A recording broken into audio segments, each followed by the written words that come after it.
Hi everyone, welcome to the social media marketing module for this module. So let's get started with today's lesson on an introduction to social media and how do we use Facebook for marketing. So what do we have in store in this lesson today? These are the points, the topics we're going to be covering. The first one is why should we as marketers care about social media? We'll then understand the various social media platforms that we have. We'll understand the basic terminology that is used in Facebook marketing. How do we approach content marketing on Facebook? The Facebook newsfeed algorithm and key parameters of the algorithm. How do we use Facebook videos for marketing? How do we use Facebook live video? Facebook pages and Facebook insights. So these are the topics we're going to be covering today. We'll get started with a question. Why should we as marketers care about social media? And I want you guys to think about this. Pause the video for about a minute. Think about why you're doing this course. Why should social media be so important to marketers, right? So pause the video, think about it, and then restart. Great, hope you guys have put down your thoughts. Let's take a look at why social media is so important. The first thing is every business has a massive target audience on social media, right? Facebook alone has 1.6 billion monthly active users. That's a massive number. That's where your audience is. And as marketers, we need to be where our audience is, which is why social media plays an important role for marketing. Apart from this, the audience that is there on social media also spends a massive amount of time there.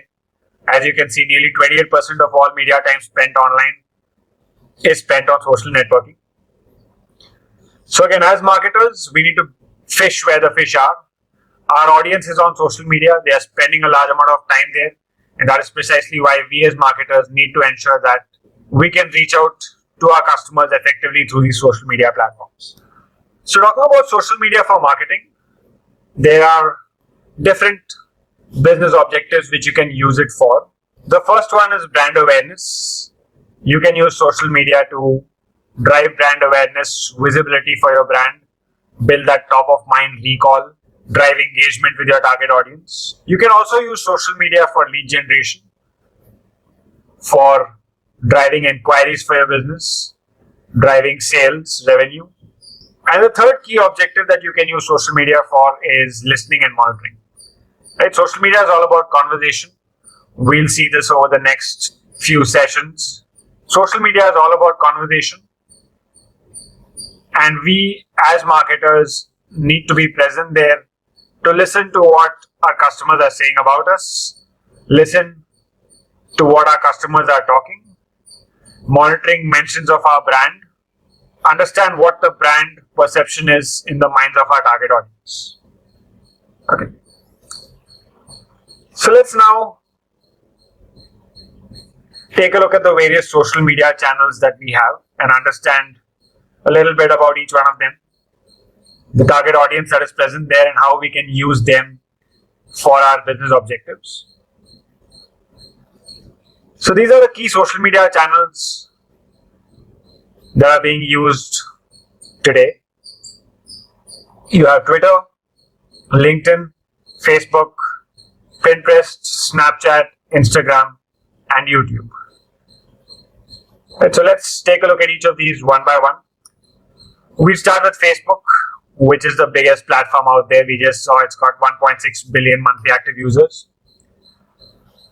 Facebook is a platform that has grown to have a much more mature audience these days, right? So it has users from all age demographics. So it's one of the most diverse social channels, right? You have people from all age groups there these days. You can see people even in the age group 65 plus have become active on Facebook. Right? My mom and dad are on Facebook. So it's got a much more mature audience, a very diverse audience like we just saw. When it comes to business objectives, you can use Facebook to build a community, engage your users, drive conversation, retain existing customers. You can also use it to build brand awareness, like we said, drive visibility about your brand, and also to drive sales and generate leads through targeted advertising. Facebook has some of the most granular and precise targeting options. It's one of the most powerful social advertising platforms. When we talk about Facebook advertising in this module, you guys will understand better how you can reach out to exactly the right audience using Facebook advertising. Next is Twitter. Twitter's largest demographic is young adults between the ages of 18 to 29. Twitter is a public platform, unlike other social networks. Tweets are public. When we go on to the lesson on Twitter, we'll understand Twitter more. But for now, you guys should know that Twitter is different from other platforms in the sense that it's public. Also, it has a very opinionated audience that is open to sharing their thoughts in public. Twitter for business can be used to build a community, to build brand awareness, to drive sales, generate leads, and also for listening and monitoring. Since Twitter is a public platform and all tweets are public, it is a great place for brand to listen in and monitor audience conversations, to learn more about them, and also understand what their perception of your brand is. Next is LinkedIn. LinkedIn is the world's largest professional network. Since it's a professional network, it has a comparatively older and a more mature audience. Okay? This audience is there for multiple reasons. They are there on LinkedIn for career advancement, for networking with like-minded professionals, for looking for jobs. They're also there to stay up to date with what's happening in their industry and their sector. The primary uses for business when it comes to LinkedIn is that it can be an effective lead generation channel, particularly if you are in the B2B space. Those of you who are into the B2B space, LinkedIn is very effective for generating leads in your industry. You can also use LinkedIn to drive thought leadership in the industry. Since it's a professional network where people are looking for career advancement, it's also a great channel for recruitment, for posting new job opportunities that you might have in your company. Instagram has a much younger audience as compared to all other social platforms, except Snapchat, of course, which is an even younger audience than Instagram. Instagram is also a mobile-only network, unlike most other social networks which can be accessed from the desktop as well. Instagram is a mobile-only network, though there are tools and extensions to help you access it from your laptops. It is in a sense a mobile-only network. Instagram for business primarily can be used for brand awareness through visually appealing content. Instagram is a very visual platform. Those of you who are active on Instagram will know. So brand awareness through visually appealing content is one way you can use Instagram for your business. The other way is to use target advertising and drive sales and leads for your business. Pinterest,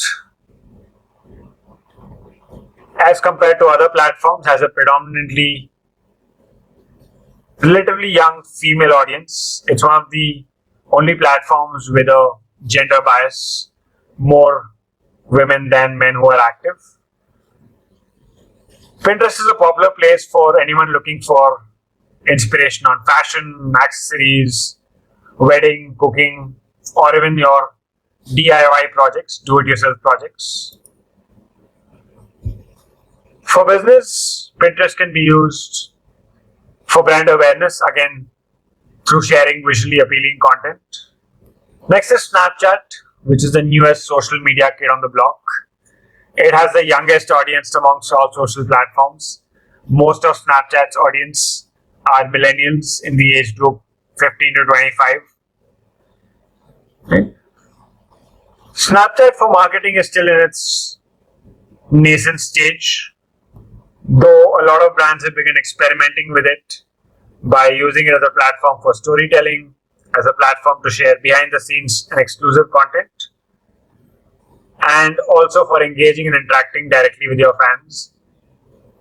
Alright, so now that we've understood the audience that is present on the different social media channels that we have, let me ask you guys a question. How would you choose which is the right social channel for your business presence? How do you know which platforms you should pick? Should you be on Facebook? Should you be on Instagram? Should you be on Pinterest? Should you be on Snapchat? Which platform should you be active on? So pause the video again, think about this and write down your answer. Then come back and we'll discuss it. Come on guys, pause the video. This is for those of you who have not paused your video yet. Pause the video and answer the question. That's the only way you'll get the best out of the session. You need to think and apply the concepts as we go on. So pause the video, those of you who have not done it yet, pause it right now. Answer the question in your notebooks and then come back and restart it. Great guys, so hope you guys have put down your answers.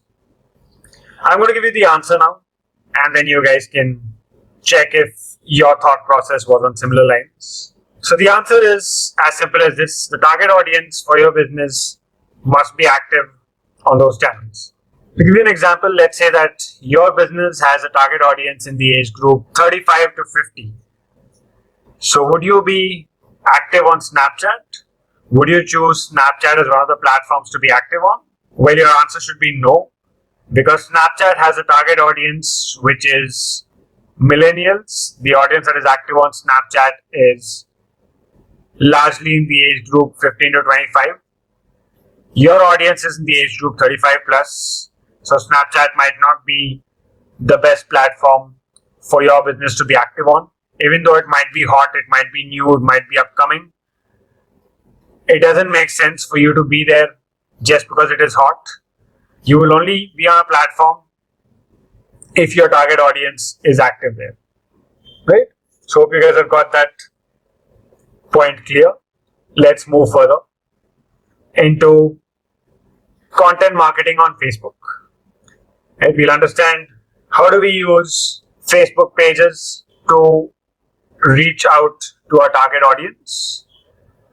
In this lesson, we'll be talking all about organic content marketing on Facebook, which is basically marketing that is technically free, marketing that you're not going to pay Facebook for.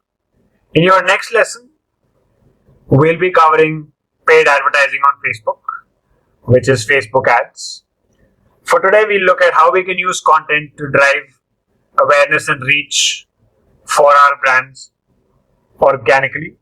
We'll start with an understanding of the terms that we are going to be using on Facebook, basic Facebook terminology that you guys must be very clear with before we proceed into Facebook marketing.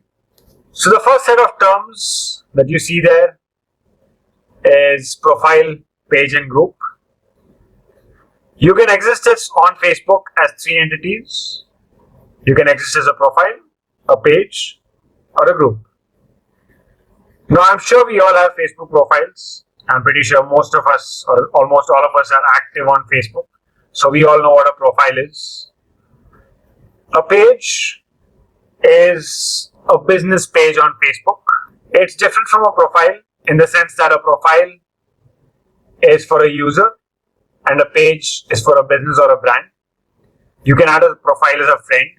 You can't add a page as a friend.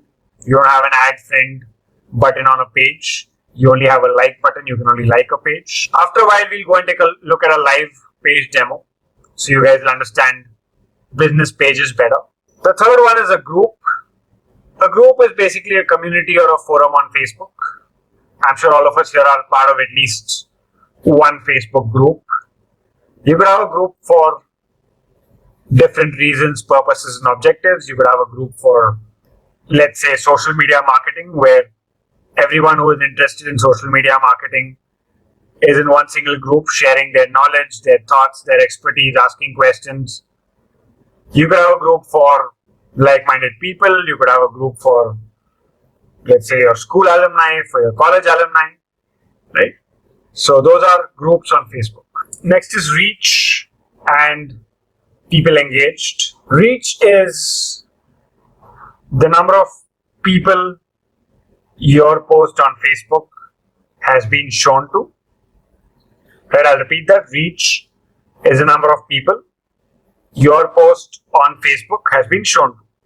For example, let's say you posted something to your Facebook page and 6 people saw it. In that case, the reach is 6, right? Next is people engaged. This is the number of people who engaged with your post or interacted with your post, right? So again, let's take an example. Let's say you posted something to your Facebook page and 10 people interacted with it. So people engaged is 10. One thing you should note here is that reach and people engaged are both unique metrics. They are people metrics, right? That's something you should understand before we go on to the next set of metrics, which is impressions and clicks. Impressions are the number of times your post was shown. It is different from reach in the sense that reach is a unique metric, right? Reach is a people metric. It's the number of people who saw your post. Impressions are the number of times the post was seen, right? For example, let's say I saw a post on Facebook and I saw it 2 times, right? So in that case, the reach is 1 and the impressions are 2. Okay.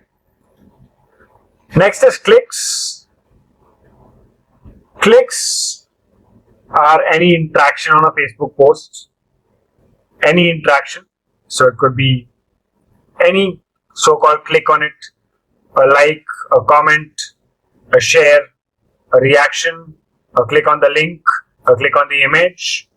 Any click for the purpose of Facebook marketing, right? Any interaction comes under clicks, right? So there are 4 important metrics that you guys should be very clear about: reach, people engaged, impressions, and clicks. So take another example. Let's say I saw a post on Facebook. I saw it 3 times on 3 different days, and I liked it, I commented on it, and I shared it. So in that case, the reach is 1 because it was only me who saw the post. People engaged is 1. Impressions are 3 because I saw the post 3 times. And clicks are 3 because I liked it, I commented on it, and I shared it. Okay, let's go to the next set of terms that we have. This is organic and paid. Organic is, as I mentioned a few minutes ago, is marketing on a platform that is free, right, where you do not pay the platform.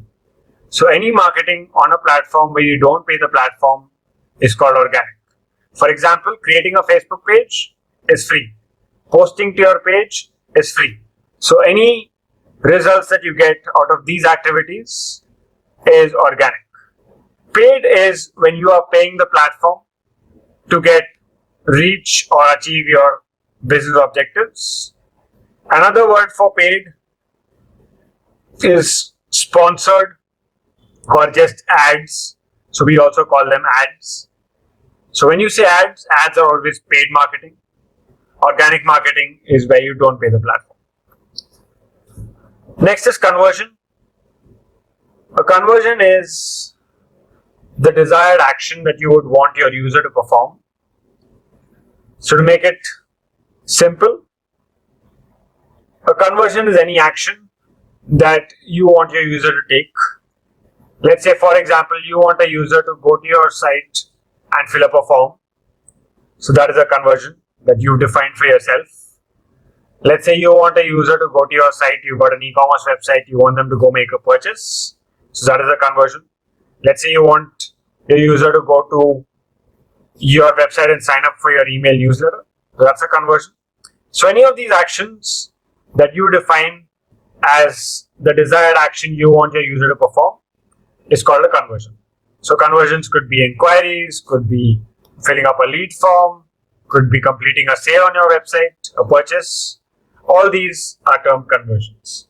Right? The next lesson, when we discuss Facebook ads, you guys will have a better understanding of conversions. Alright. Hope you guys are all clear with the terms we just discussed. If you have any questions, please do note them down and we can take them in the live session, or you could use the forum we just told you about. In order to understand how we should approach content marketing on Facebook, we have an activity which we'll all do now.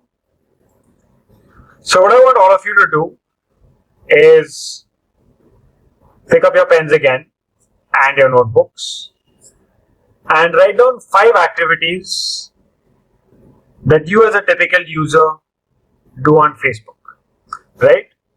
So I want you to forget for the next 5 minutes that we are all marketers. I want you to think like a typical user, right? We are all active Facebook users. I'm sure we all log into Facebook multiple times a day. So I want you to forget for the next 5 minutes that we are marketers. Think like a user and put down 5 things that you primarily go to Facebook for. Right? So note this down. Pause the video. Take your time. Note down 5 things and then restart the video once you're done. Great guys. Hope you have put down your 5 activities that you as a typical user do on Facebook. Great guys, now that you've put down what you as typical users do on Facebook, let's take a look at the top 5 things that users do and you can compare your list with this list. So the first thing that most users do on Facebook or come to Facebook primarily for is to connect with their friends and family, see what their friends are up to, what their relatives are up to. Then they share their own updates, their own pictures, check in when they travel, check into restaurants, check in with their friends. They stay up to date with news, interesting articles. They always look for those interesting articles to read. Users are on Facebook to get entertained, to have fun, to watch those viral videos that you see in your Facebook feed. And then they're also there to chat using Messenger and play games. So what I want you guys to note from this slide is that the key reasons why users primarily go back to Facebook are to connect with their friends and family, share their own updates, get informed, get entertained, stay connected with their friends, wish them on their birthdays. None of the top reasons that users go to Facebook have anything to do with brands. Right? That's a key observation that you guys should note from this slide. Users do not primarily go to Facebook to see what brands are up to check brand updates, to interact with brand posts, to buy. All this you might do as part of the process, but that's not primarily why you go to Facebook. And you go to Facebook for the reasons that you see on your screen, not to interact with brands. Of course, you might click on ads, you might check out products as part of the process flow, but that's not the primary reason that a Facebook user goes back to Facebook again and again for. Right? So the key learning from this is users only engage with content on Facebook that adds value to their lives in some way. Right? By when we say value, we mean anything that makes them have fun, makes them learn something, makes them connect to people, relate to something, make them feel something. All this is value. So when you approach content marketing on Facebook, you need to ensure that your content adds value to your target audience in some way or the other. Right? This is the fundamental approach to content marketing on Facebook. In fact, it's the same fundamental approach to content marketing on social media as well. When you approach content creation for any social platform, you first need to understand what are the primary reasons that the audience that is there on the platform keeps going back to the platform for, and you then, through your content, feed that why.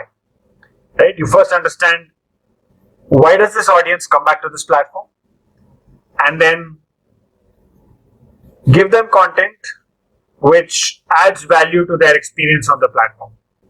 Right? That is the fundamental approach to content marketing on Facebook. Right? Be social. Think like a user, not like a marketer. In fact, the best marketing is marketing that does not seem like marketing. It's part of the customer flow. It's part of the flow of any platform. And as we said, focus on adding value to your customers. All your content that you post on your Facebook page must add value to your target audience in some way or the other. So before posting any content to your brand page on Facebook, always ask yourself this one question. Right? Ask yourself, if you were the target audience for your brand, would you find this content useful that you're about to post? Would you find it fun? Would you find it valuable enough to be on your Facebook feed? If the answer is yes, only then will you go ahead and post that content. If the answer is no, if you feel that I don't think I would interact with this post, or if you would wonder, like, why should this post even be on my feed? If that's the case, then you do not post content like that to your Facebook page. Right? So this is a key takeaway for you when you approach content marketing on Facebook. Always ask yourself this question before you post anything to your Facebook brand pages. So again, like we just said, this is an important learning, which is why we are going to it again and again. So for any social platform, like I said, understand why the audience is present there and post content that strikes a chord with them. Right? On social media, people want stories. They don't want marketed content. So you find out what resonates with your audience and then use that content to engage with them effectively. Okay. Alright. Let's now go to the next topic, which is the Facebook content algorithm. Before we go in here, I'm going to ask you guys a question. On your Facebook feed, do you see updates from all your friends and all the pages you've liked?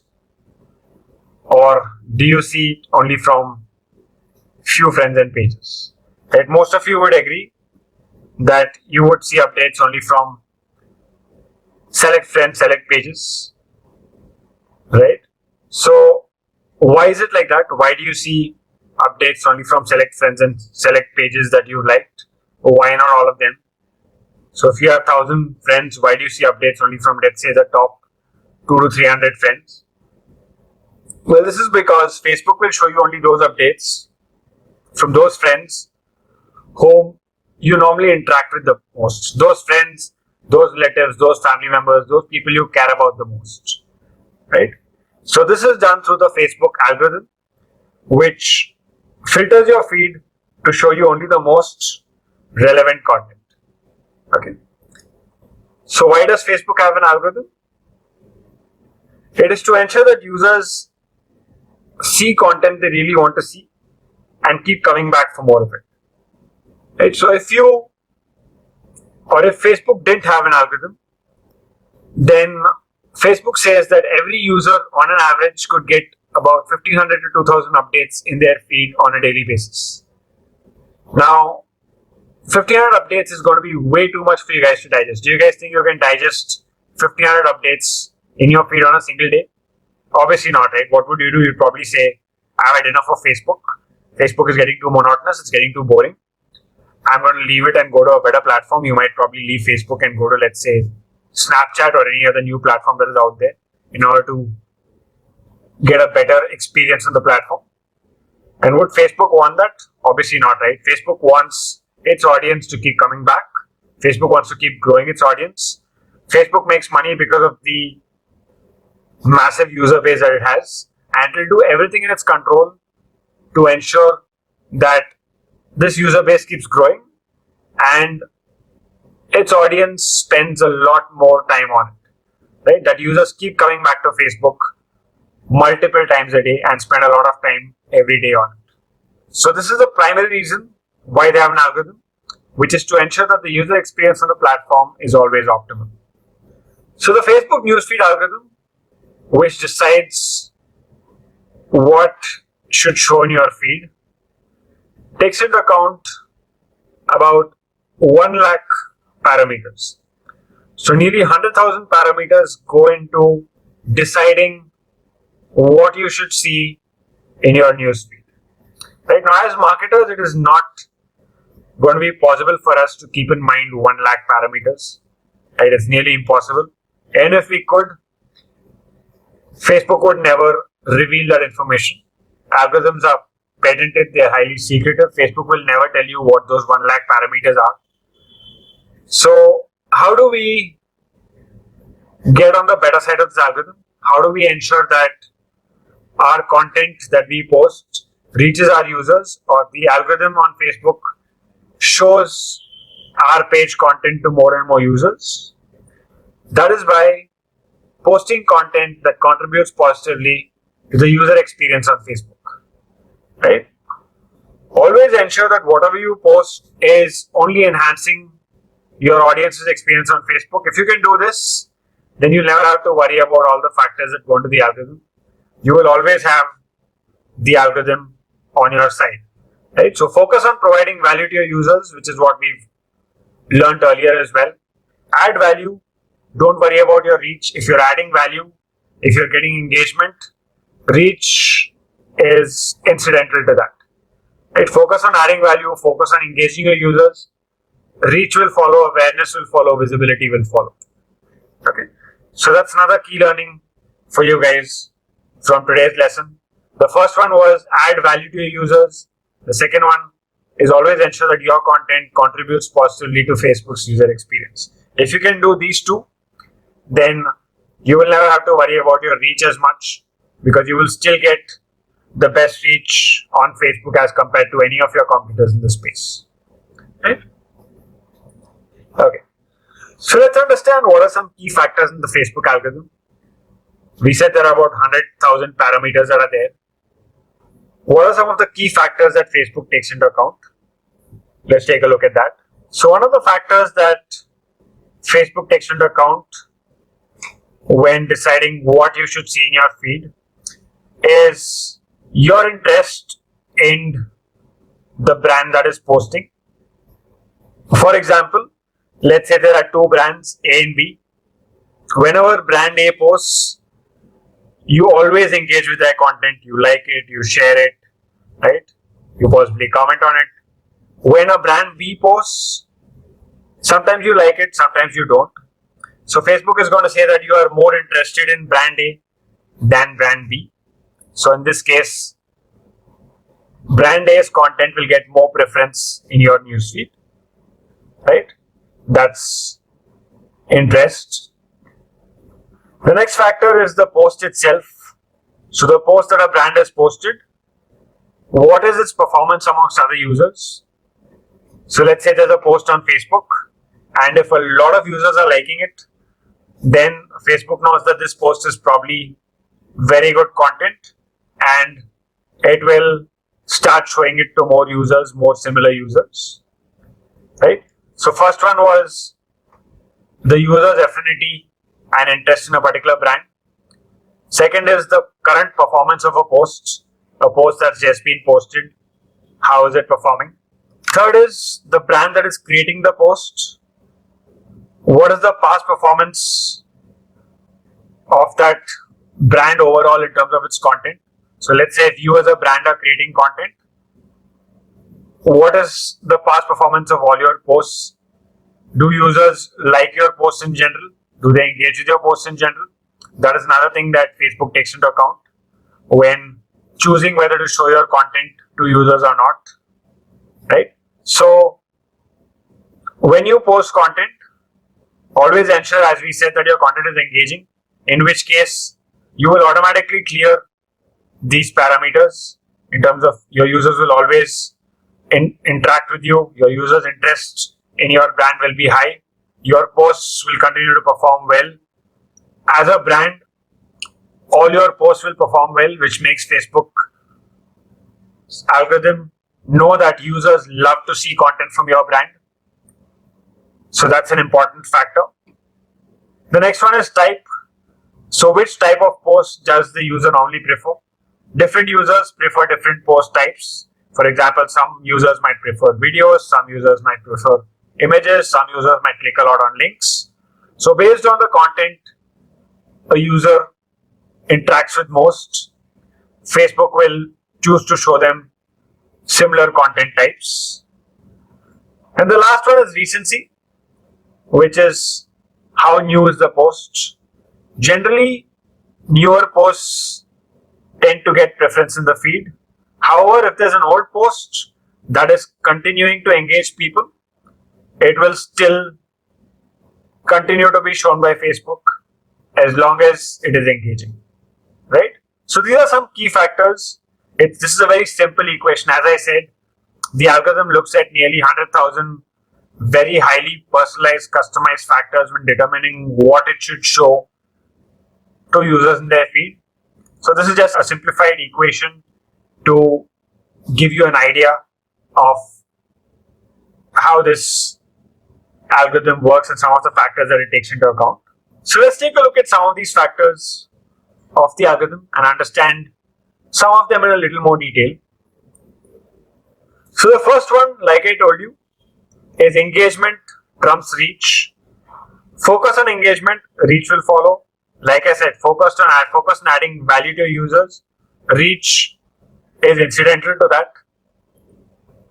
More engagement on Facebook means the algorithm will show your posts to more users and you will get better reach. So you got two examples here.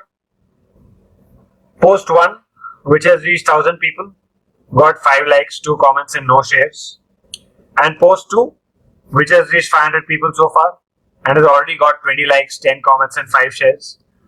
So from these two posts, if I were to ask you which post would get a better preference in the newsfeed, it's obviously post 2 because it's got so much engagement that the algorithm knows this post is engaging, people want to see it, people enjoy seeing it, and it will go around showing it to more people. Alright? Okay. So next is make every post count. Like I said, ensure that you post high quality content all the time. The same questions that I told you earlier, you need to ask yourself before you post content to Facebook, which is, would people share this with their friends? Would your audience find it interesting, engaging? Would they find it credible? Would it be relevant to them? Would they even want to see it in their newsfeed? So if your answer to all these questions is yes, then you go ahead and post your content. Quality beats quantity any day. Quantity doesn't really matter anymore as long as you have high quality content. So at this point, I'm going to ask you an interesting question which some of you might also have, which is, how often should you post your Facebook page? What should your frequency be? Should you post once a day? Should you post twice a day? 4 times a day? Should you post twice a week? Thrice a week? What should that be? What should your posting frequency be? So I want you guys to think about this. Pause the video for a minute. Think about your Facebook page, or if you are managing a Facebook page, how often would you post? Okay, so think about it and then restart the video. Great, now let's take a look at what the answer to this question should be, and you guys can see if your thought process was on similar lines. So the answer is post as often as you can create awesome high quality content that the users will love and share, right? So there's no fixed rule or hard and fast rule that you should post daily or you should post twice a week or thrice a week. or once a week or once a month, right? As long as you have high quality content to share, you can keep posting. If you can generate or create awesome content 3 times a day, then go ahead and post 3 times a day, right? If you can create high quality content 3 times a week, then you post 3 times a week, right? So post as often as you have high quality content to share, right? Like we said earlier, quality beats quantity any day. Keep dishing out high quality content and you will automatically see your engagement and reach grow, right? Next is publishing at the right times on your Facebook page. So how do you know what is the best time to post? Facebook gives you this graph in Facebook Insights, which I'll be showing you shortly today. This graph tells you what is the number of people who are online at different times of the day on your Facebook page, what time your fans are online. So this gives you an idea of what are the rough times you could try posting. But the best way to approach posting times for your Facebook page is to test different times and see what works best for you. This is because the best time to post will differ from audience to audience. The time your fans are online does not always have to coincide with the time your engagement is at its peak. And I can tell you out of experience working with multiple brands across sectors in the social media space, after managing a lot of brand pages, that this time will differ from brand to brand. So you'd ideally test different times. Let's say, for example, you'd post one day at 9 a.m., one day at 11 a.m., one day at 1 p.m., 5 p.m., 7 p.m., 9 p.m. You'll post different times of the day and you will test this whole process for a few months. And you will look at your post data and see which times are getting you the best engagement. Once you figure it out, then you will stick to posting at that time. Right? That's the best way to approach what time to post to your Facebook page. Right? Next is negative feedback. So on Facebook, you have the option when you see a post on your feed that you don't really like as a user, you can choose to hide that post. You can choose to report the post as spam. You can choose to unlike a page. Facebook takes note of all this and considers it as negative feedback for your content. The more negative feedback you get, the lesser will be your page reach in the long term. Because as we discussed, Facebook's algorithm primarily ensures that the user experience on Facebook is absolutely awesome. And any content that contributes negatively to Facebook's user experience is not something that the algorithm would want to show. So you need to keep track of the negative feedback that your posts are getting. You will find this in Facebook Insights, which I will show you shortly. Where do you find this graph for your page? But this graph will tell you how much negative feedback you're getting. A small number here and there is fine, but if you're getting too much negative feedback, you're getting negative feedback on your posts, on all your posts on a daily basis, or getting it very frequently, that means you need to take a relook at your content strategy on Facebook before it gets too late, before it gets to a point where Facebook penalizes you and cuts down your page reach to virtually nothing. You need to take action and ensure that you stop posting content that your audience does not like, content that does not resonate with your audience. Okay. Great. So now that we've understood how do we approach content marketing on Facebook, we understood the algorithm, why it is there, what are the key factors in the algorithm, how do we ensure that our content is favored by the algorithm by making it valuable to users, by ensuring that the content adds or contributes positively to the user experience on Facebook. Let's take a look at some content examples and let's see why these content examples work. Before we go into the examples, let's take a look at some key ingredients that your Facebook post must have at least one of to ensure that it adds value to your audience. We look at the ingredients and then look at posts with each of these ingredients to see how they had been incorporated into the post and how they worked. So the first one is inspiring posts that inspire is something that works well on Facebook. This is why you still see a lot of those motivational quotes, a lot of that inspiring content that inspires people to click on it, to read, and also to share with their friends. The other one is informative. Like we saw, one of the key reasons that the audience is there on Facebook is to learn new things, is to stay informed, read news, read interesting articles. So any content that is informative is also something that works well on Facebook. Next is educative. So anything that people can learn something new from. People love to learn, right? Apart from being informed, people also love to learn new things. So this, when I say educative, learning new things, it could be, for example, let's say your target audience is someone or a group of people who love cooking. Then if you have unique cooking tips that they would never have seen of or heard of before, then that's something that they would love to learn. It's something that they would not only love to learn and engage with, but also probably share with their friends and say, hey, did you know that this is something you could do? This is a tip I never knew about, and it's a very useful tip. You might find it useful as well, right? So that's educative. Next is entertaining. As we saw earlier, people want to have fun on Facebook. They love anything that keeps them happy, makes them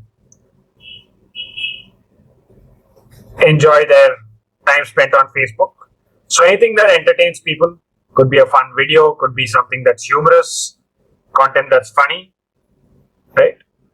And last and probably the most important ingredient that works really well on Facebook in terms of content marketing is content that connects emotionally, right? Content that people can relate to, content that makes people feel something.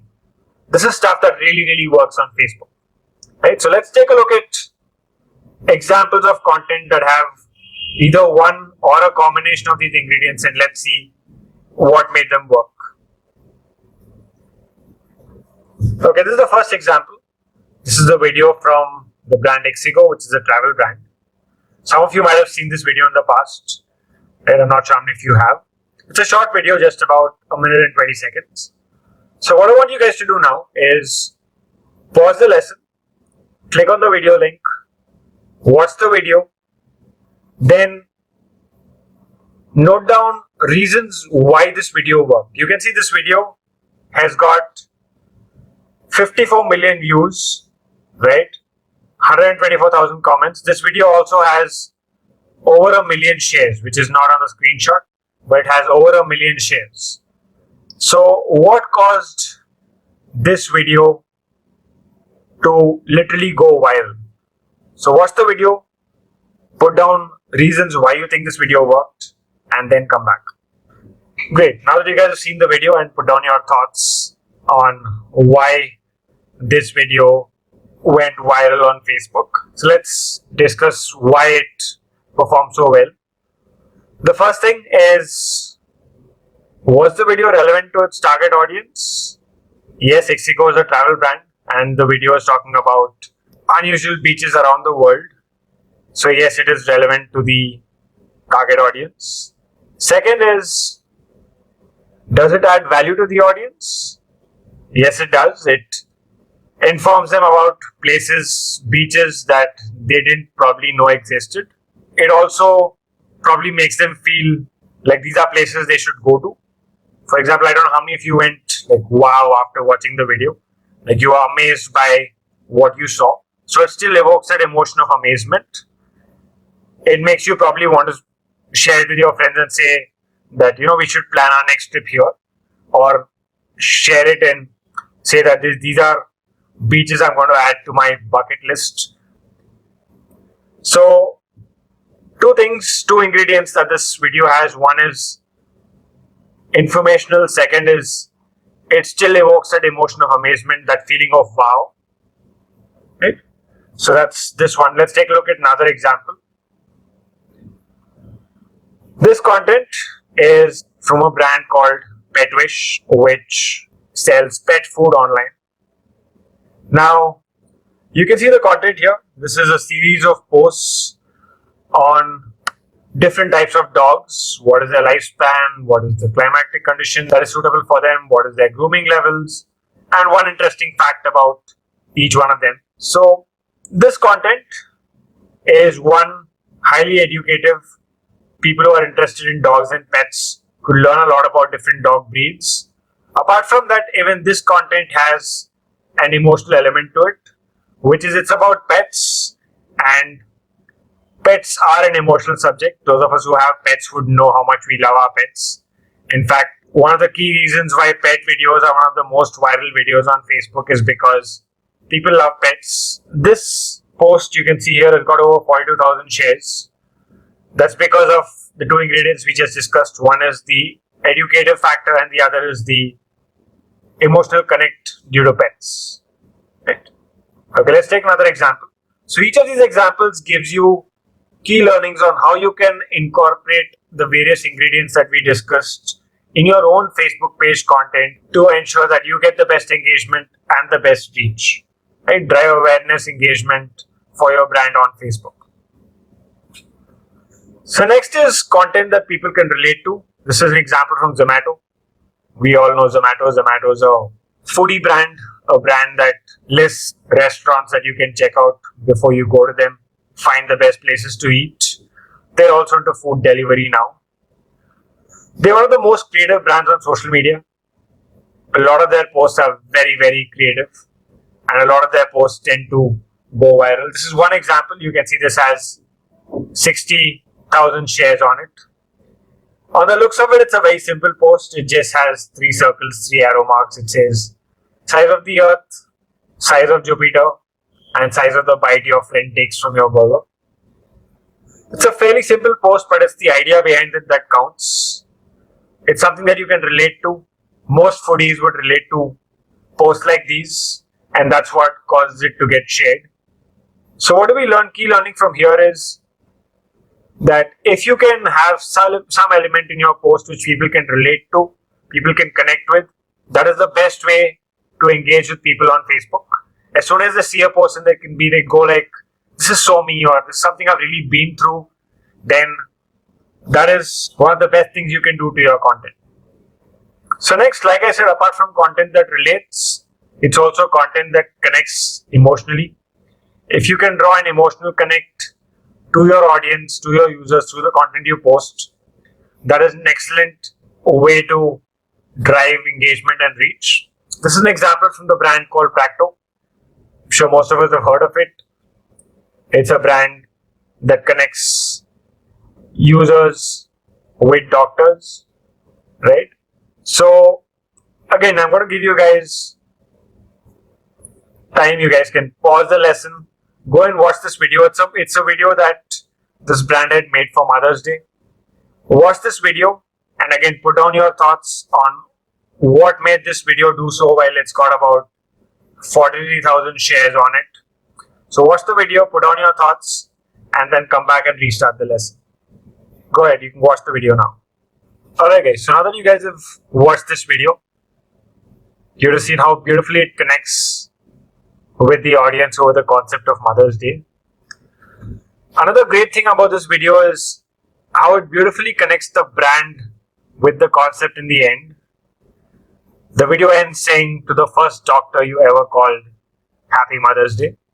So you can see how it's connected a brand that is a listing portal for doctors with a mother who is every child's first doctor, right? So it says, to the first doctor you ever called, Happy Mother's Day. So it's a very creative video which also tugs at you emotionally, and which is the key reason why it did so well.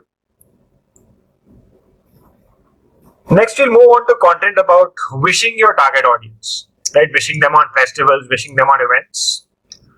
So I'm going to ask you guys a question. So should a brand wish its audience on festivals? Yes or no? So you guys could think about that.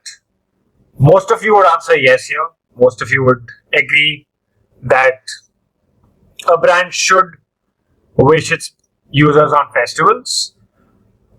This for multiple reasons.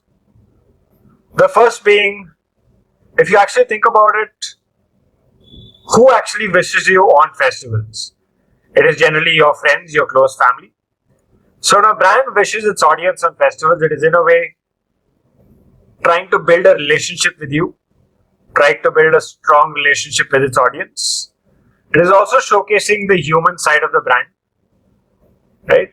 It is trying to make a personal connection with its users. So yes, brands should wish their audience on festivals, which is why they actually do it.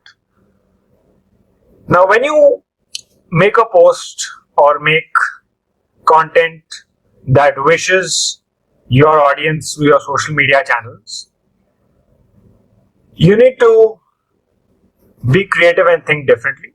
This is because every brand is going to be wishing its audience on occasions. Every brand is going to be probably doing a Diwali post or a Christmas post or an Eid post, right? So how do you stand out from the crowd? It is by being creative. It is by doing things differently from what brands would normally do. I'm going to show you a couple of examples when it comes to events and festivals that have worked. So let's take the first one. Look at this example, this post. This is a Republic Day post.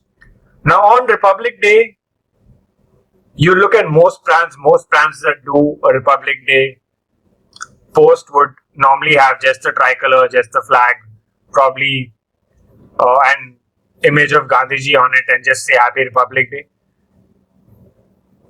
Don't you think this post would stand out from the crowd in the feed on Republic Day?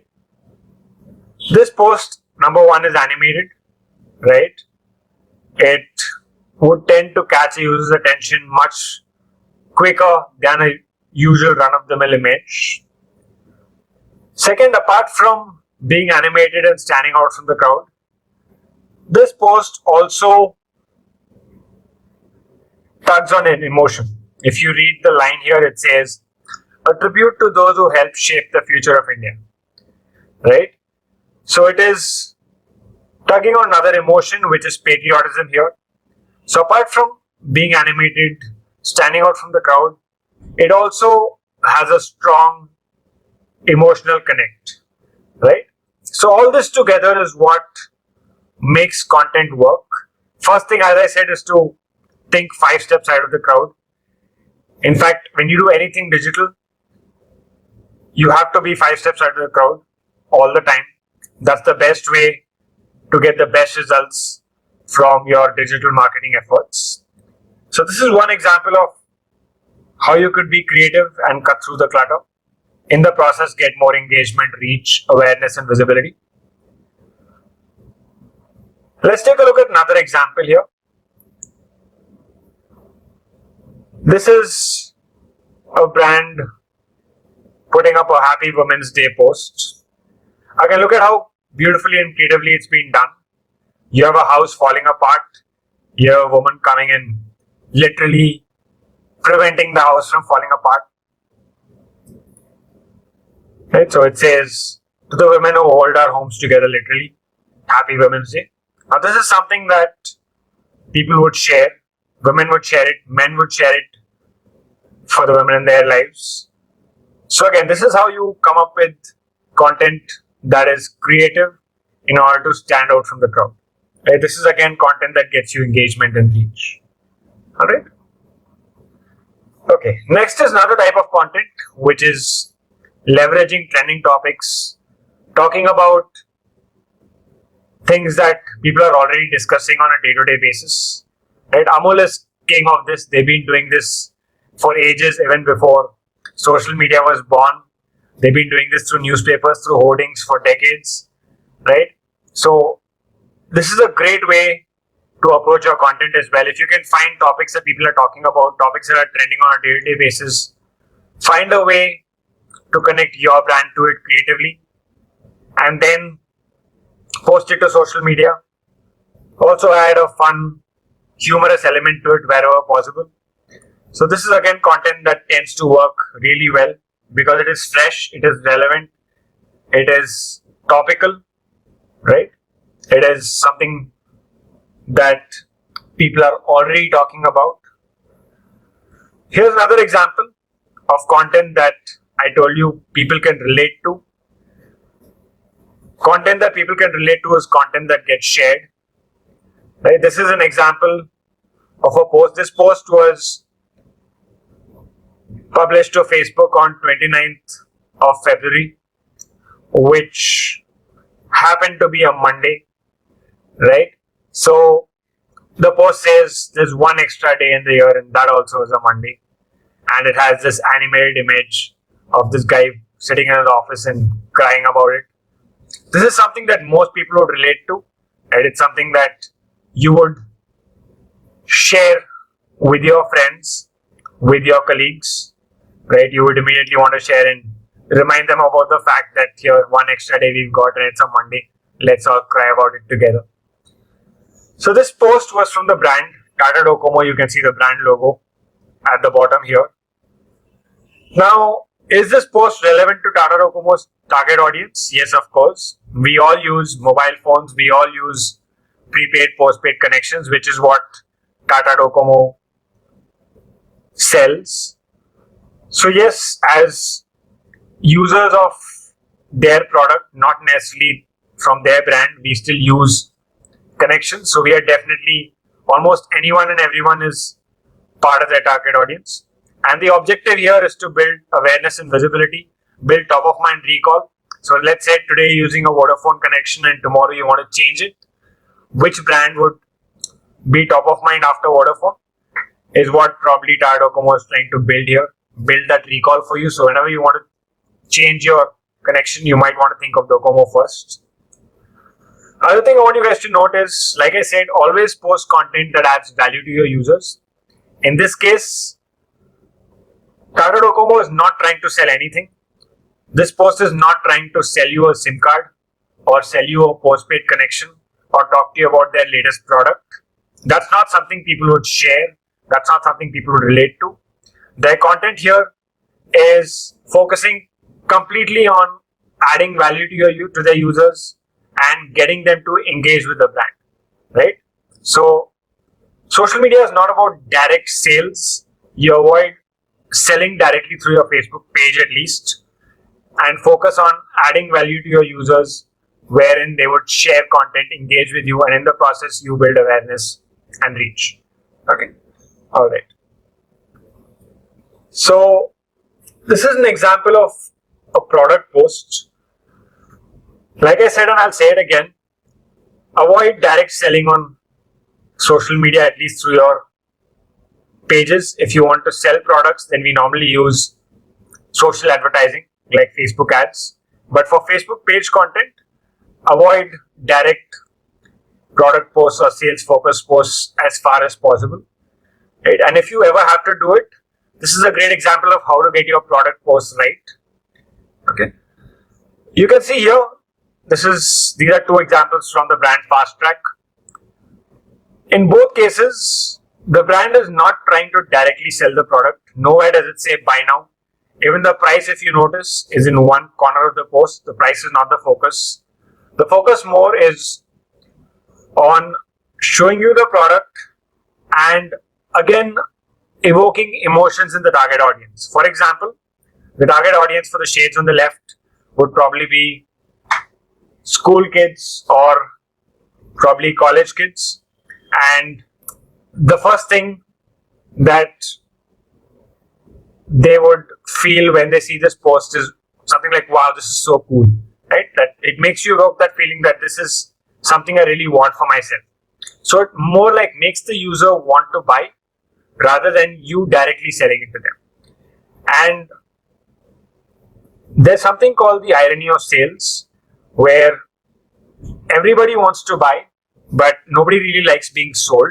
The same thing applies here. Through this brand post, the brand has not tried to directly sell, but rather evoke the feeling in you that you want to buy. Right? The audience looks at it and says, wow, this is so cool. I really want this for myself. So The target audience in that age group might even share it with their friends and say, like, I want this for my next birthday, or I'm going to get this product soon. So this is an example of how you could do your product post right. Even get your product post to evoke emotions and connect emotionally with your target audience. Great, so let's move on to the next topic, which is video marketing on Facebook. Videos are catching up really fast and they're becoming a key characteristic of the Facebook feed. So let's see how we can leverage it from a marketing perspective. Right, that's a slide that shows you Facebook's video growth. This is how Facebook's video has been growing exponentially over the last year and a half. Right? Facebook's VP EMEA recently made a statement saying that 5 years from now your newsfeed will probably be all video. That's how video is expected to grow. So we should, as marketers, start thinking of how we can leverage video on Facebook effectively for our brands. So when we talk about video, there are some tips and best practices to follow for video marketing. Let's take a look at those. The first one, and probably the most important, is always upload your videos directly to Facebook. Don't share YouTube links. Right? YouTube links do not work as well as videos uploaded natively to Facebook. And so if you have a video, upload to YouTube as well and upload it to Facebook too. Next is keep it short. On social media, shorter the video, the better it tends to work. So ideally your videos should be under 2 minutes. Try and keep them as short as possible and as engaging as possible in those 2 minutes. Next is your thumbnail. Always choose an engaging thumbnail because that's what will prompt the user to stop scrolling their feed. Okay, the first thing that a user sees of your video is the thumbnail. If the thumbnail is not engaging enough, it is unlikely they will stop by to watch the video. So your thumbnail is critical if you want to get engagement on your video. Choose the most engaging thumbnail you can. Next, try and capture your attention in the first 2 to 3 seconds. All of us have seen videos autoplay on Facebook these days. You're scrolling through your feed, suddenly a video starts playing. You have barely 2 to 3 seconds to capture the user's attention before the user scrolls past. So those initial 2 to 3 seconds are critical. You need to see how you can capture attention in those first 2 to 3 seconds itself. Right? So all this needs to be kept in mind when you're creating your video. And last, and again very important, is ensure your video is engaging even when played on mute. This is because a lot of people watch videos on their mobile phones without the volume on, right? It's playing on mute. And if your video doesn't make sense when it is played muted, it's not going to be engaging enough for the audience. So always after your video has been created, play it on mute and see if it makes sense to you. If required, you can even add subtitles, transcribe the video. Ensure that do everything you can to make sure your video is engaging even when played on mute. Right, so these are some tips and best practices to keep in mind when you guys are creating videos for your Facebook pages. Next is live video. So live video has also begun to take over the Facebook feed of late. A lot of brands have started experimenting with the live video format where video is broadcasted live as and when it's happening. Right, so on your Facebook Pages Manager app, when you're managing a Facebook page, you will find that button which allows you to record and share your live video. The moment you click on that button, you can start recording your video and sharing it with all your followers. And in fact, there are statistics and research studies to prove that people spend nearly 3 times more time watching Facebook live videos as compared to a normal video that is not live. So live videos are catching up simply because people love watching stuff that is happening at the moment. They know it's absolutely live, it's new content, it's novel content. So live video is catching up really fast. How do we use live video for our brands? What are the different ways we can use it? Well, the possibilities are endless. It depends on how creative we can get as brands to leverage live video. But some things that you could experiment with are live streaming of offline events that you've hosted as a brand, live streaming of interviews you conduct, right? Live Q&A sessions where you could have an expert from your company, your brand, who is a subject matter expert in a particular area, answering questions live, and then live product demos. Let's say you have a product, you're doing a product demo, you could do it live. So there are some examples, but the possibilities, as I said, are endless on how you could use live broadcasting to engage your fans on Facebook. Great. So now we'll move on to our next topic, which is a live demo of a Facebook page and Facebook Insights, which is very important. So we'll move on to a live Facebook page and to Insights, and I'll take you through both of them.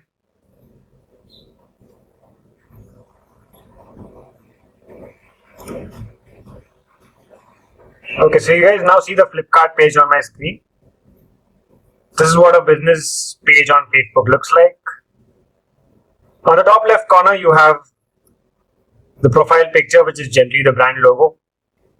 Over here, you have a cover picture, just like what you guys have for your profiles.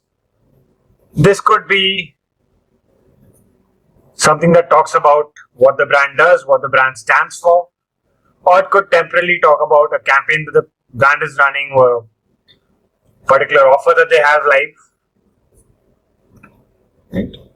And then as you scroll down, you can see all the posts that Flipkart has made to its page. Right, as you scroll, you'll see all Flipkart's posts.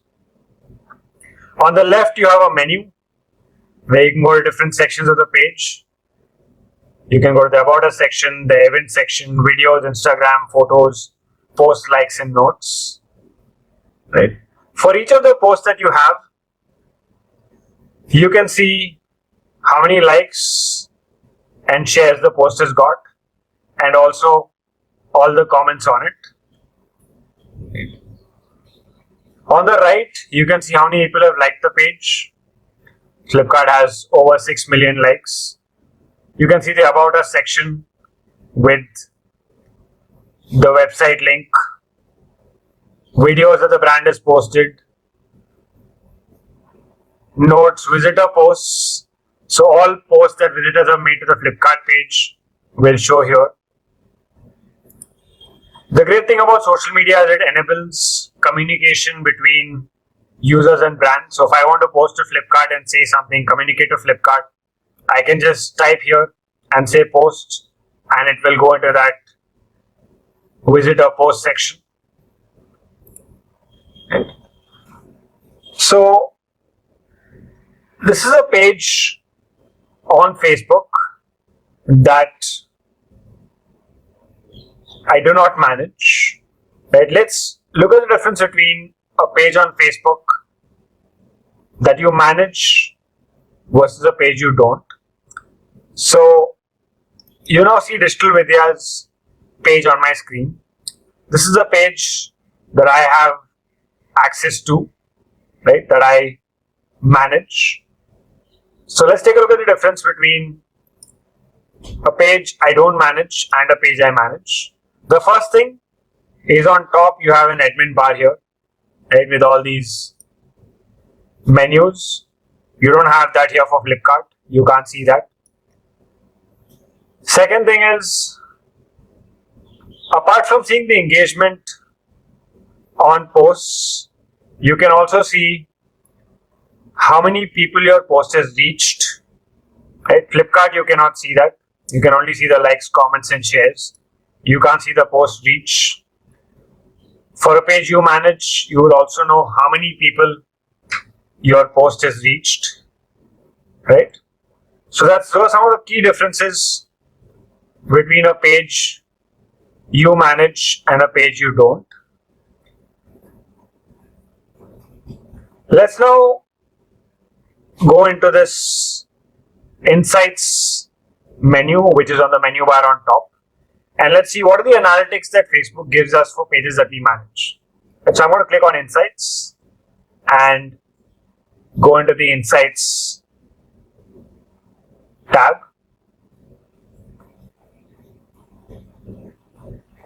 Here, Facebook gives you data about how your Facebook marketing is performing. So why do we need this data? You need it to check if all the efforts you're putting in, all the resources and time that you're investing in your Facebook marketing is getting your results. It helps you measure your performance as a marketer on Facebook. It also helps you analyze what's working for you, what's not working. How do you do more of what's working? How do you replicate your success, and how do you stop doing what's not really getting you results? Right? Apart from this, it also helps you make reports. Right? We all need to report to somebody unless we are founders or proprietors. We need to report to either senior management or to clients on how Facebook marketing is performing. So this data helps you make your reports as well. Okay, so with that context, let's take a look at what kind of data does Facebook give us and how do we draw insights from it. One more thing about data, guys, is that you need to be able to draw insights from these numbers that you see. And if you can't draw insights from data, then the data is pretty much useless. So you need to be able to look at the numbers here, draw actionable insights from them, plug those insights and that feedback back into your marketing campaigns to keep improving your campaigns over the long term. Right? So let's take a look at each of these sections. The Insights tab has a lot of sections here that you see on the left. Some of these are quite important. Some of these are not so important. Nevertheless, I'll take you through each of these sections. I'll tell you which sections you should focus more on and which sections are not as important. The first section is the overview section. This gives you a summary of all your page activities over the last 1 week now, but you can change it to, let's say, last 28 days. And this will tell you over the last 28 days, how did your page perform? How many people did you reach? What were your post engagements? Right? How many page likes did you get? Page views, actions on page. So this is a summary of all the sections you see on the left. Right? All these are summaries of every section you see on the left. So we'll go into each one of these sections and understand a little more about all of these. Right? For now, I'm going to scroll down. Right? Even your posts will be there in the post section on the left. So when you go to the post section, you'll see a lot more about your posts. When you scroll further, you have something called a pages to watch section. Right? Pages to watch helps you compare the performance of your page with your competitor pages. Right? So you can add your competitor pages here and you can have a quick comparison between how your pages are performing vis-a-vis your competitors. Right? For example, you can see over the last week, how have the likes grown? How many posts have you done versus your competitor?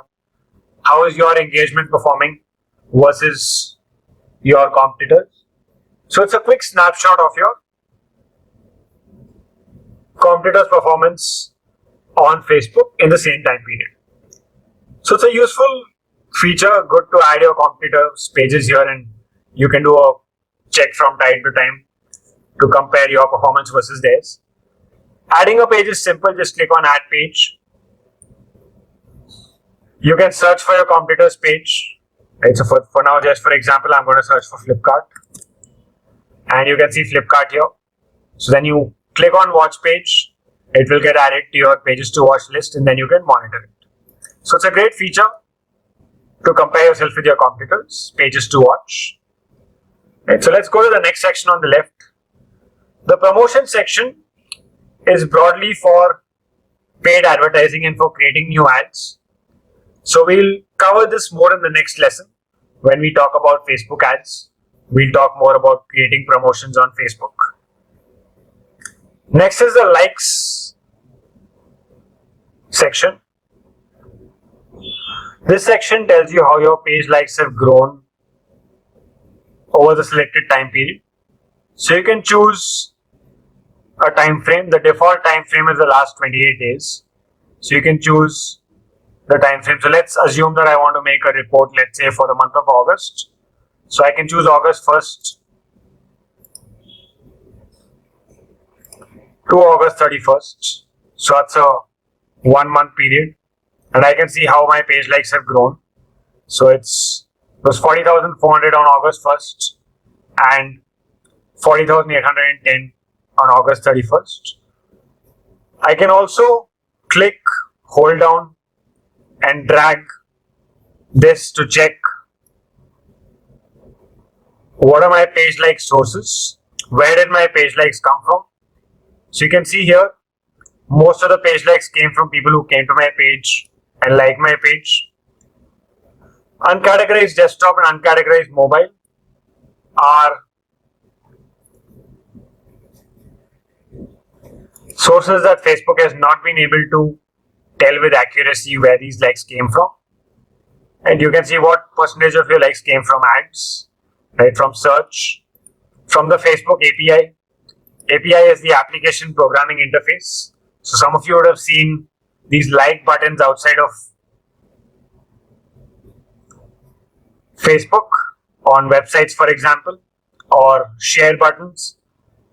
All those buttons that are outside of Facebook are through the API, right? Through page suggestions and through your posts. So this gives you a complete breakdown of where your page likes came from, and you can see what percentage of your likes were from ads, what percentage were from organic efforts, right?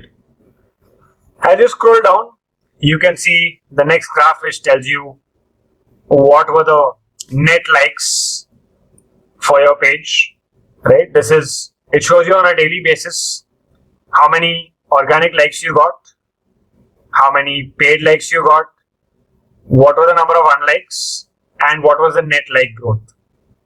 Now, unlikes are something you would find for most pages.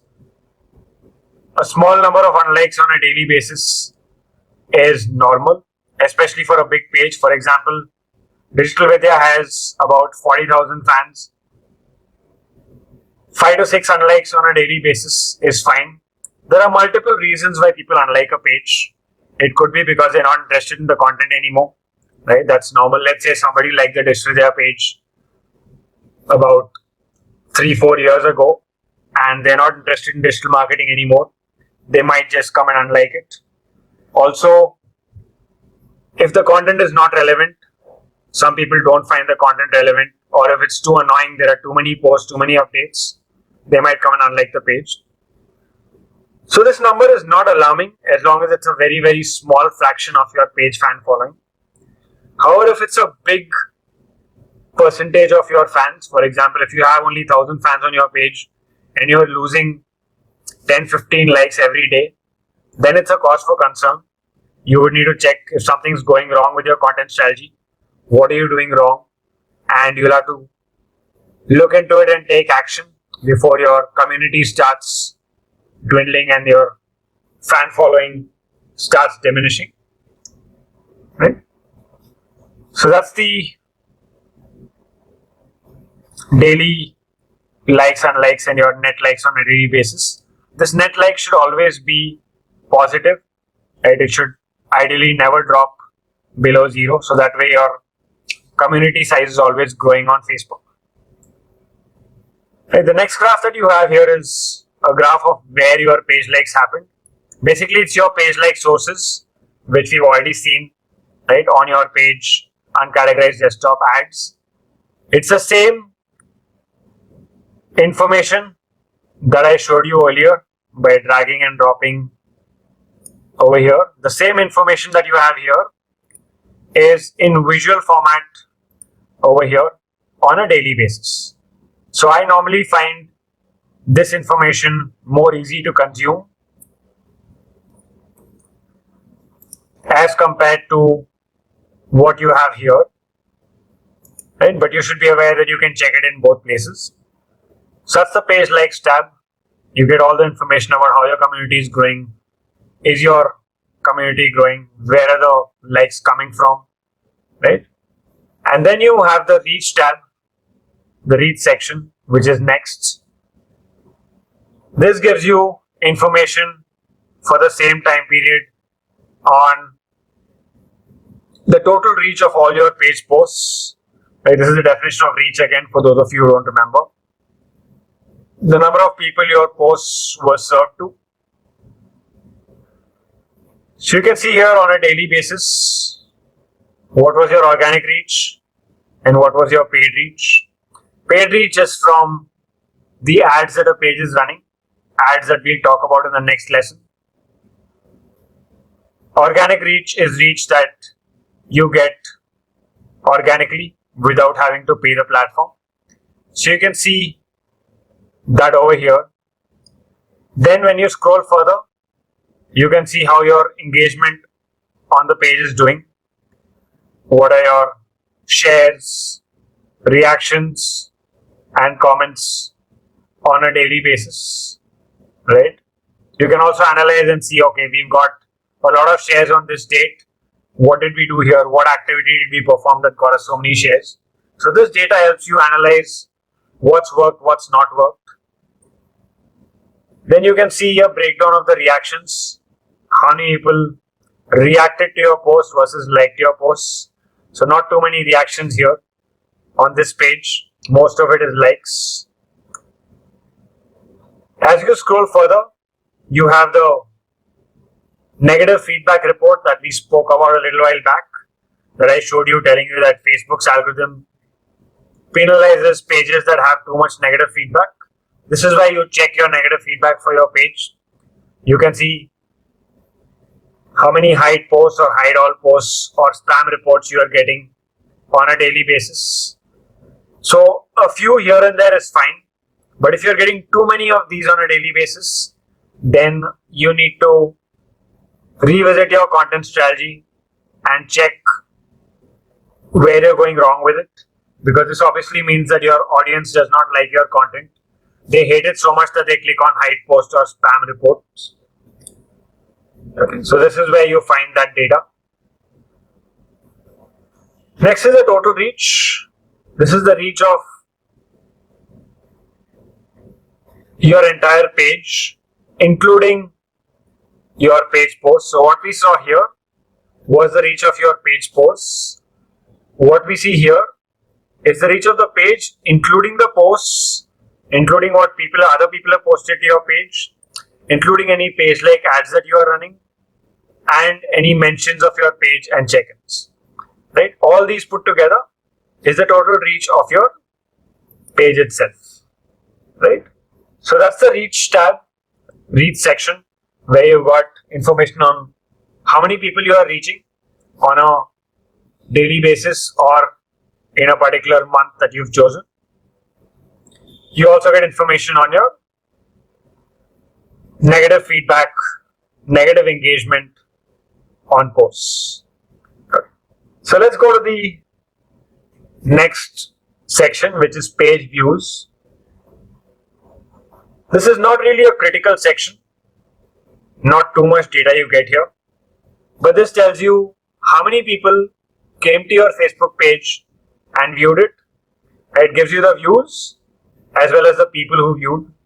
People who viewed is a unique metric, right? So you can see on 3rd October, 67 people viewed the page, but there were 88 views, which means that some people might have viewed it more than once.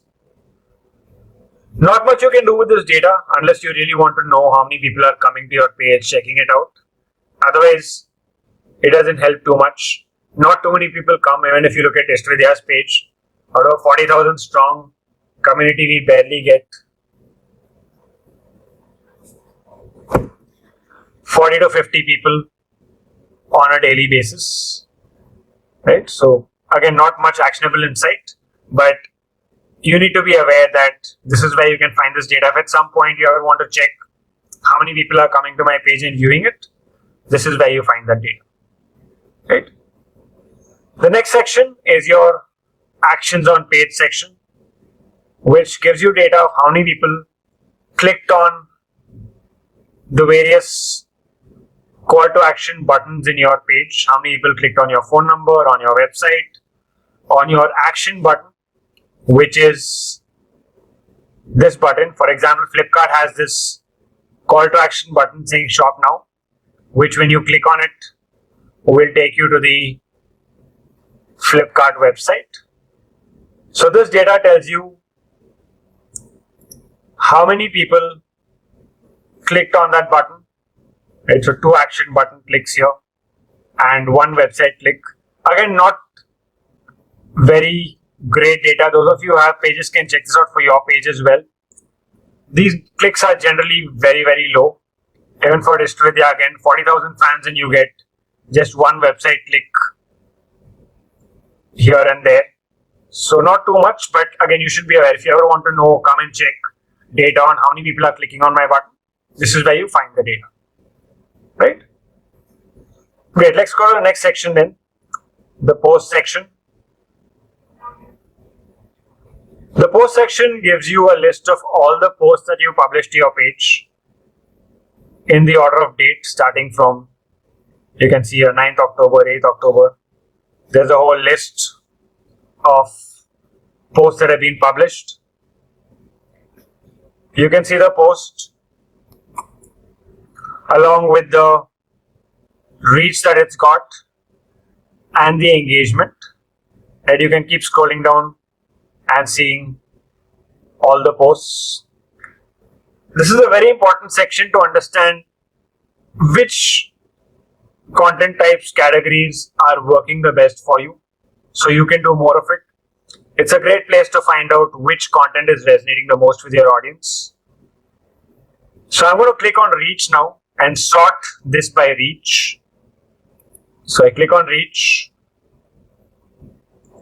and now I've sorted this content in the order of reach.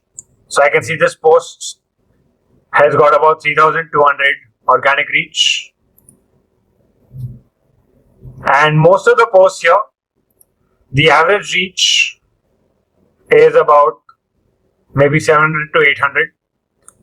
The top 10 posts, which you can see, have reaches of over 1,200. The top post has a reach of 3,200. So what do you do with this data is, first thing, check all the content that performed really well and got you a lot of reach. Why did it get you so much reach? Right? Another thing you'll note from here is reach and engagement are almost always directly proportional. Like we discussed, posts that have got more engagement automatically end up getting more reach. More or less, you'll find a correlation here. Right? So you need to analyze your top performing posts. Right? Ideally, every month you'd come take a look at this data and your insights. Check out different posts, sort by reach, see which posts got you the most reach and why. So for example, this post here, which has got us the most organic reach, let's click on it and try and figure out why it got this kind of a reach. So you can see the post here, it says 5 ways to use Instagram to make money. It's got only 47 reactions, comments and shares, but it's got 121 post clicks, right? Like I said, engagement on Facebook is not just reactions, comments and shares, but also clicks on the post. This is also counted by Facebook as an engagement, right? So it's got a lot of clicks, which probably have contributed to it getting a lot of organic reach as well. So what you will do is figure out, analyze, brainstorm with your team or alone and think, why did this post get us so many clicks? What caused this post to do so well? And then you probably look at it and say, okay, it has factors like make money. That could be something that most people are interested in, might have clicked on it. The other thing, is it relevant to Digital Vidya's target audience? Yes, it is. Digital Vidya's target audience is people who want to learn about digital marketing. And this post shows you 5 ways you can use Instagram. Right? So it is definitely relevant to the audience. If you look at the ingredients that this post has, out of the ingredients that we discussed a little while back, that Facebook post should have in order to do well, this post is educative. It tends to educate the audience on learning new ways to use Instagram to make money. So that's why it gets people curious. They click on the link, go and read it. And when more people click, there's more engagement and eventually there's more organic reach. Right, so in similar fashion, you will pick up each of the top 10 posts, click on it and analyze why it worked. And once you find a common thread to your content on certain content types that work, you will keep doing more and more of those content types in order to replicate your success and grow your organic reach. Right, so that's how you approach this section. You need to brainstorm with your team on different content posts that perform, find out why they perform and replicate it. And apart from what's performed, you can also see what has got you negative feedback. So you can click here, click on post hides of all posts, and this will now show you all posts that had negative feedback. And you can see most of it is 0, which is a good thing. Here and there you have some posts that have 1, which is normal. You can't keep everyone happy. You might have a little negative feedback here and there, which is normal. But if there's any post that is getting you a lot of negative feedback, or if you have negative feedback coming in every day for all your posts, like one after the other, every day getting a lot of negative feedback, then you need to relook at your content strategy on Facebook. Right? You need to relook at what you're doing wrong, which is annoying your audience and causing them to report your posts or hide them. So this is, as I said, a very important section to help you analyze your content, find out what's working, do more of it, find out what's not working and stop doing that. Right? So next is the event section. If your Facebook page has created any events, then this will give you data about how your events performed, how many people your events reached, what was the engagement, how many said they are attending your event.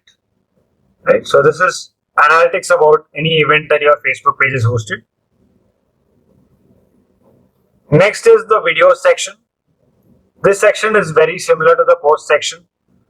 It gives you your video views on a daily basis, organic and paid, how are your videos performing, and it also gives you how many people viewed your video to at least 10 seconds.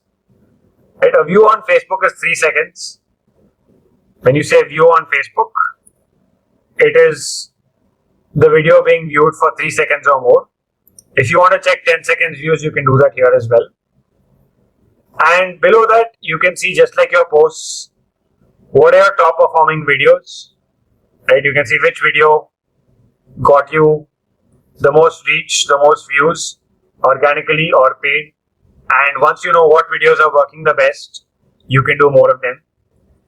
Okay, so this is insights and data on how your videos are performing on Facebook. Next is the people section. This gives you insights on who your audience is. Who are these 40,000 people who liked your page? What is their demographic? What is their location? Basic data to help you understand and analyze your audience better. So you can see here for Digital Vidya's page, you have 20% women, 80% men. Most of the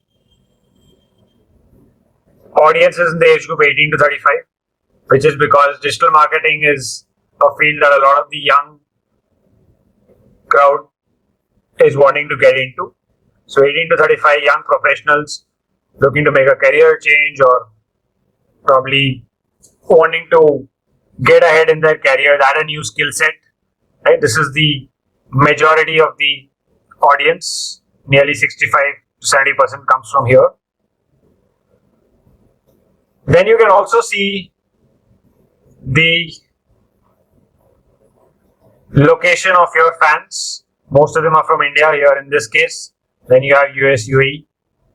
Similarly, city. You can see most of the audience is from metro cities. Right? Delhi, Mumbai, Bangalore, Hyderabad, Pune, Gurgaon. Right? And you can see the language they primarily speak. So this is a quick insight into your audience.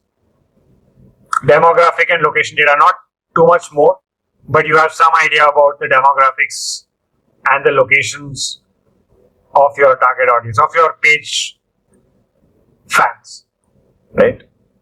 Okay, next is the messages tab. So you can see how your brand has been replying to people who have been messaging it over the last 1 week or 28 days. So you can see the total conversations, how many conversations have happened in the last 28 days, right? Has it moved up compared to the previous period or moved down? The response rate, how many of those did you reply to? How long did you take to reply? In this case, it is 18 hours to distribute their replies on an average once in 18 hours, once a day. Then you have deleted conversations, how many you deleted, how many you marked as spam, how many you blocked. Right? So it's like a insight into your page's responsiveness to messages that come in. Right? So that's an overview of the analytics Facebook gives you. Facebook Insights is very, very comprehensive. You've seen all the massive amount of data you get from here.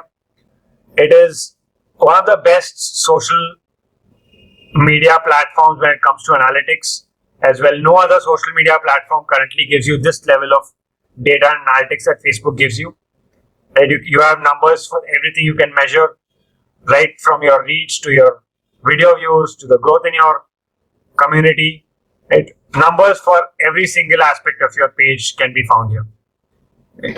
For those of you who love Excel and want to export this data, in the overview section on the top right, you have an export data link there. Once you click on export data, then you can choose whether you want to export your page, post or video data. Choose your date range. You can choose up to 6 months to export. 6 months is the limit. More than 6 months, you can't do it. But you can choose up to 6 months when you're exporting and choose your file format, Excel or CSV. Click on export data. So those of you who love Excel, pivots and filters and you want to play around and make your own fancy graphs, you can do that. Right? Okay. Great. So with that, we are done with today's lesson. Thanks a lot for being part of the lesson, and I'll see you again in the next lesson. Thank you so much.